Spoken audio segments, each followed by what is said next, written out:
Welcome back to Investing Talk podcast. We are digging into the companies you're asking about, and today it's a big one in climate solutions. Carrier Global. And our mission for this analysis is really clear. We're looking at the latest news, the fundamentals, the whole outlook for Carrier Global. Why? To answer that specific question one of you asked, is Carrier Global a good buy right now?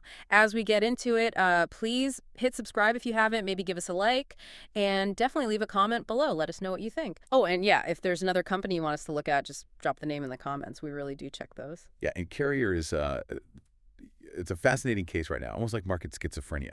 You know, the signals from inside the company and what the market's doing, they just don't seem to line up. We need to figure out why. Because look, on one side, you've got management putting up strong Q2 earnings, beat expectations. But then flip side, the last 3 months, pretty significant analyst downgrades and some really clear institutional selling, big money moving out. So yeah, we need to unpack that divergence. That's where the story is. Okay, let's start right there with the recent choppiness, the volatility. Looking back just the last few months, Carrier shares have traded down, to around $60.39. That's quite a bit off their 52-week high. It feels like broader market caution, maybe hitting industrials particularly hard. Exactly. And a lot of that caution seems specifically tied to, well, risk aversion around Europe. We saw analysts react pretty fast back in September 2025. You had firms like Morgan Stanley, Oppenheimer, they lowered their price targets, and they specifically mentioned slowing European demand. What's interesting, though, is even with those cuts, the new target range is still, pretty optimistic, $75 to $80, and the consensus rating is still moderate buy. But the action itself, the downgrade, that tells you expectations are being managed down. Right, and it's not just analysts tweaking numbers, is it? You mentioned big funds. Are they actually selling off? That's probably the most striking piece of data here. You see this real institutional skittishness, very short-term focused. M Services or Mogilsby here, BV, okay, a big holder. They cut their stake by over half, 52.4% reduction in September. Wow, 52%. That's a huge move. It's a massive signal of defensiveness, yeah. Now, you have to balance it, right? Overall institutional ownership is still really high, like 91%. But that kind of sharp, targeted selling, it's hard to ignore. It really screams near-term anxiety about something. Okay, but I have to push back a bit here. We're talking downgrades, big selling. But didn't Carrier have really solid Q2 earnings back in July? How does that square? Weren't the numbers actually good? No, you're absolutely right to bring that up. The core business did perform. Carrier reported earnings per share of 92 cents. That beat the consensus by 2 cents. Revenue was $6.11 billion. So that beat, it really proves the underlying business, especially the Americas part, is strong. But here's the crucial link, the connection people need to make. The analyst caution. It isn't really about the core business performance then. It's about the execution risk tied to integrating Viessmann Climate Solutions, the big acquisition. Okay. So Viessmann is the elephant in the room, or the potential drag. Precisely. Viessmann means huge, immediate exposure to the European market. Heat pumps, climate solutions over there. So analysts are worrying, what if European market incentives, which are really important for heat pump sales, what if they weaken? Or what if the general demand picture in Europe stays soft? Then the Viessmann part could underperform what Carrier projected when they bought it. The risk isn't that Carrier's existing engine breaks. It's that the expensive new engine they just added doesn't perform as expected. Okay, that completely reframes it. So if we just mentally set aside the Viessmann integration headache for one moment, how healthy is the actual core financial engine at Carrier, the part they had before this big move?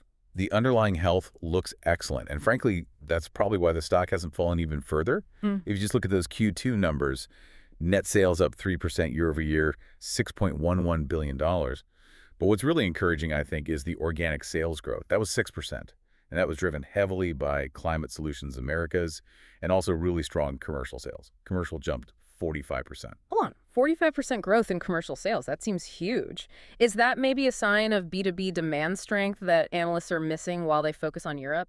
It certainly suggests there's acceleration happening outside the residential side, yeah.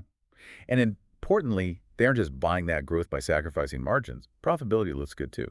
The adjusted operating margin actually increased by 130 basis points. Okay, so growing organically and improving margins.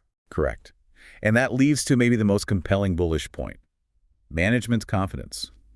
They reaffirmed their full year 2025 EPS guidance. That's $3 to $3.10 per share. If they hit the midpoint there, you're looking at about 20% adjusted EPS growth for the full year. 20% growth forecast. That's a very confident stance. They're essentially saying, yeah, we see the headwinds, but we think we can navigate them. Okay, but is that $3 EPS target really credible when, as you said, a major institution just slashed its holdings in half? Let's look at the stability. Can they actually absorb Wiesmann financially? What do the key ratios tell us? That's a fair challenge. The balance sheet does look like it provides the cushion they need for something this big. Their debt-to-equity ratio is 0.76. Now, for listeners, anything below 1.0 is generally seen as pretty healthy, more equity than debt financing assets. Combine that with a return on equity of, 18.83%? And Q2 free cash flow was strong at $568 million. So you've got liquidity, you've got operational efficiency. The internal financial house seems to be in order. The issue isn't the internal stability, it's the execution of the big external plan, Wiesmann. All right. Fundamentals strong, management confident, but the stock price has dropped. So let's look at the chart. What's the technical picture telling us? Where are the key levels, support, resistance? Yeah, technically, the chart mirrors that uncertainty we're talking about. Carrier's basically been consolidating, trading mostly in pretty tight range, let's say between $56 and $63 recently. You can see clear support down near the 56 to the $50-day area. If it breaks below $56, then the technical picture changes quite a bit. Right now, the main resistance is overhead.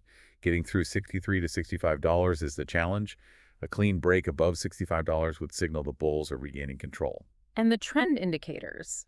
Is this recent dip just noise, or has the medium-term uptrend been broken? That's a key technical point, actually, and it argues against the pessimism. Mm-hmm. The medium-term trend is still positive. The 50-day simple moving average, think of it as the average price over the last couple of months. It's trending up. It's sitting just above $59. And even better, the 200-day moving average, which shows the longer-term sentiment, that's near $55. The fact that the shorter-term average is comfortably above the longer-term one, that confirms the stock is technically still in a medium-term uptrend. It suggests this recent weakness might just be, shaking out some nervous short-term holders. Okay, makes sense. Let's zoom out a bit then for context. Who are they actually competing against? And what gives them the edge, do you think? What allows them to project 20% EPS growth when the whole sector faces headwinds? Well, Carrier really positions itself as a focused leader in intelligent climate and energy solutions. They try to differentiate from the more sprawling industrial conglomerates. Their edge seems to rely on two main things. First, differentiated sort of high-tech products that can command better pricing. And second, that predictable recurring revenue stream from aftermarket services. That was up 13% in Q2, which is really solid. They compete head-to-head with companies like Trane Technologies, Johnson Controls, Honeywell, big players. And importantly, they've been deliberately trying to streamline, like selling off the commercial refrigeration unit planned for Q4 2024. The goal is to focus on these higher margin, maybe less cyclical climate and energy areas. Right, focus is good, but it also maybe reduces diversification a bit. So that brings us to the near future. Right. If someone listening were thinking of buying Carrier today, what are the absolute key events to watch in the next, say, 3 months? The next 3 months are absolutely critical, kind of a litmus test. The biggest single event is the Q3 2025 earnings release. That's scheduled for October 29th.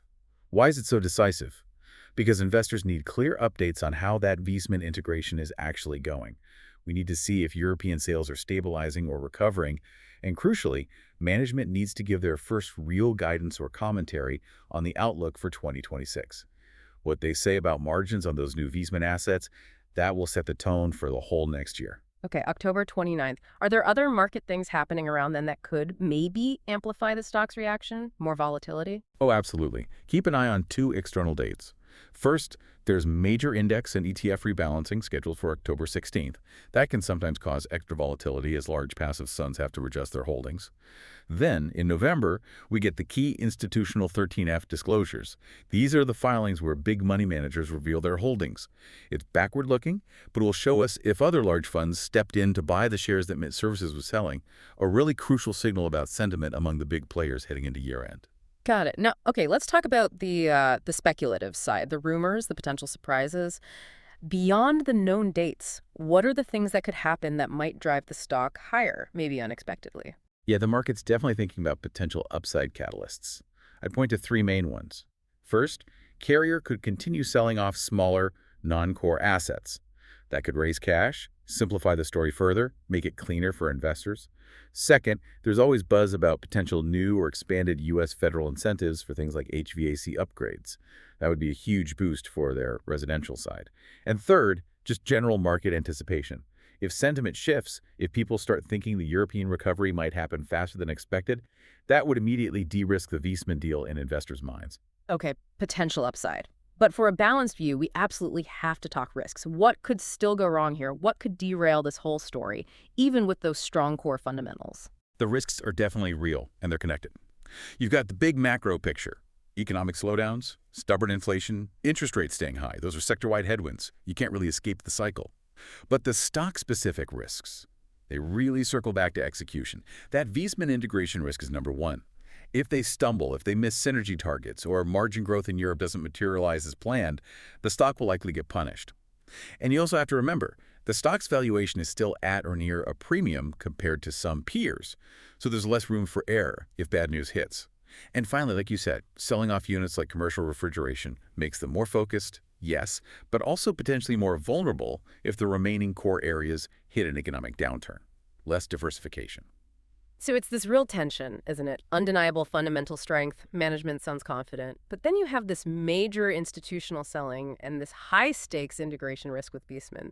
It really brings us right back to that original question. Is Carrier Global a good time to buy now?